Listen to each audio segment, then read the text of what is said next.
something that's really exciting to me is just thinking about things that grow exponentially, things that aren't linear. Where are those opportunities? Where do they continue to be? And, it's almost like skating to the puck. Like, we're not necessarily trying to predict the future, but we're trying to set ourselves up to get lucky by giving us optionality in many, many different situations at once. Right. So now, for example, Bitcoin, the previous example that we were talking about, you'll probably hear me talk about it a lot, especially if you're not interested yet. But to me, it's definitely the future. But the example of exponential thinking there is, we're not looking for percentage gains that are less than 100%. This is so early. We're talking about X's. We're talking about, from 67K, 68K, whatever the price is now, all the way up to 100K. Like that, to me, the probability is significantly high, but that's only 50% return. So what I'm more interested in is when Bitcoin is $1 million per coin or more. And I sincerely think that will happen. What are the trends? Like, we can't predict the future, right? But if we find opportunities like Bitcoin that can pay off 10x, 100x or more, like that's what I'm really focused on, is the 100x concept, right? And then I have some other options, strategies, which maybe I'll get into later, but 100x return, you put $10,000 into that and that's $1 million. Even if you put 1,000, it's 100,000. And so now it's just, we don't want to gamble, right? So now we want to take educated plays, and we want to do things that we feel like we have the advantage in some way. And usually that's going to be information, right? So information asymmetry is why, in my opinion, Bitcoin is the price that it's at. What else is exponential? The metaverse is something that sounds extremely interesting. I think that we are going to start separating from reality more and more through things like virtual reality or augmented reality. And so in my opinion, we already have augmented reality because we already have AirPods, right? And so you're walking down the street and you're going to notice, maybe you're doing this yourself, whether you're in the street, in nature, wherever you are, a lot of people have headphones in. And so now, instead of getting the natural whatever is around them noise, they're also getting a supplement. So that's their podcast that they're listening to, the information that they're learning about, this audiobook, maybe listening to this right here, fairly unlikely, but, and then also could be music, right? Something to pump them up, change their state. So with that being said, we have it in audio, and we don't have, augmented reality. I wouldn't say a phone call personally is augmented reality. Maybe there could be maybe somebody could make that argument.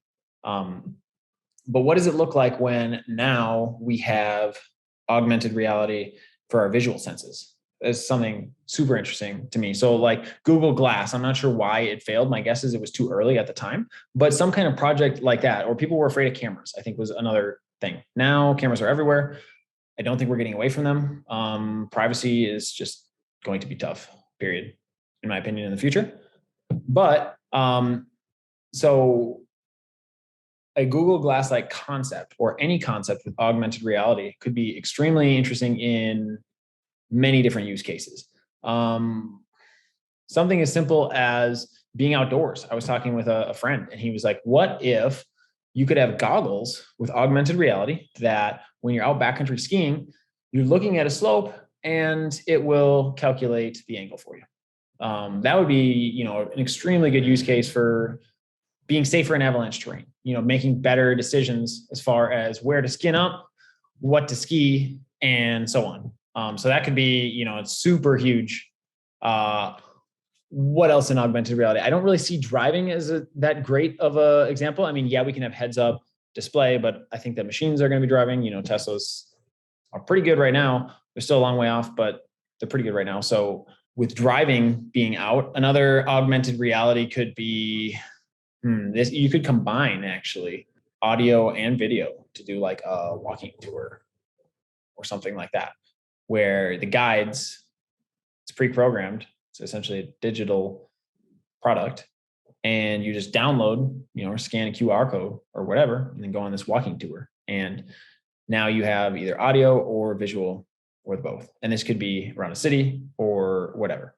So I see really exciting things here. I also, how Mark Zuckerberg showed the metaverse.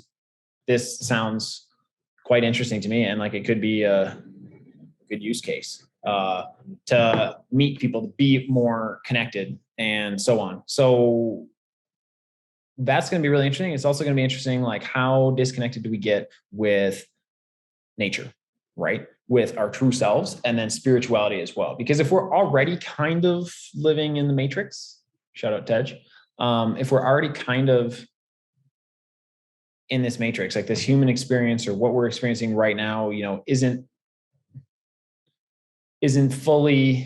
everything, if you believe that.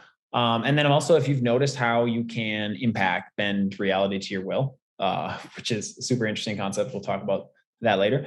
But if you can bend reality to your will, then you already understand, kind of that if we are in a matrix-like situation right now, or whatever we're in right now, whatever the reality is that we're in right now, if we're leaving this for a virtual reality, that becomes to some degree escapism and separates us further from the illusion that is this reality that we're living. So now there's like two layers stepped on top of it. It's almost like Inception. You've got what we're living right now, which we're calling reality, but what is it really? We don't know. And then we got virtual reality on top of that. And so now people are also going to live in there for a long time because it's so enjoyable and whatnot.